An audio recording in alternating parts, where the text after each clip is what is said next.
Forward. This is a shoot story, much like the shoot interviews being taped and sold today. The primary difference is that I prefer to tell the negative stories about myself, instead of knocking everybody else.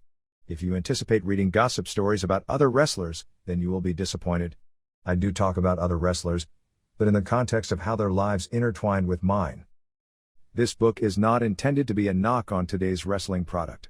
I don't like a lot of what I see today, but I have come to the conclusion that wrestling today is simply a different product from what it was years ago.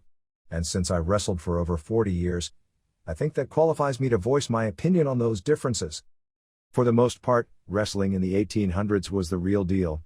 The champion at fairs and carnivals would have to defend himself within a certain time limit against all comers that answered the promoter's challenge over a loudspeaker.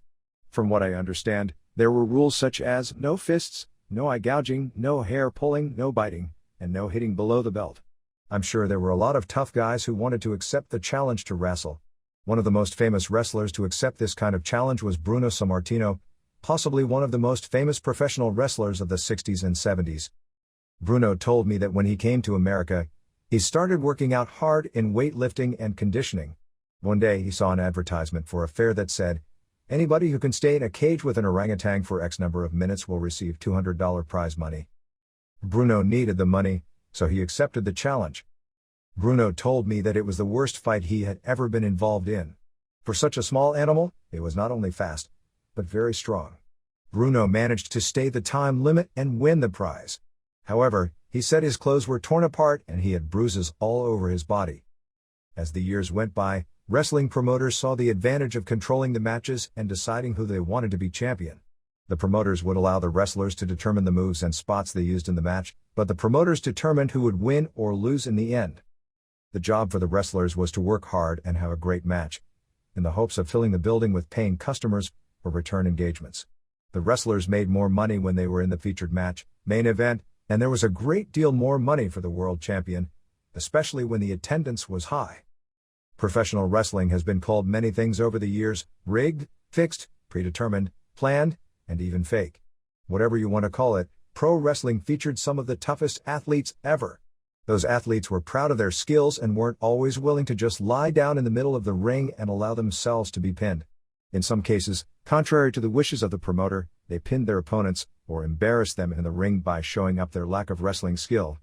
At other times, the wrestler might do what the promoter asked, but after the bell rang, they continued their match in the dressing room. For the last 14 years, I have been on the road doing autograph signings to promote Children's Miracle Network. Wrestling fans approach me and often ask, "Now tell me the truth. Is that wrestling fake?" That's a question that nobody dared ask before 1990. My answer is always the same. No.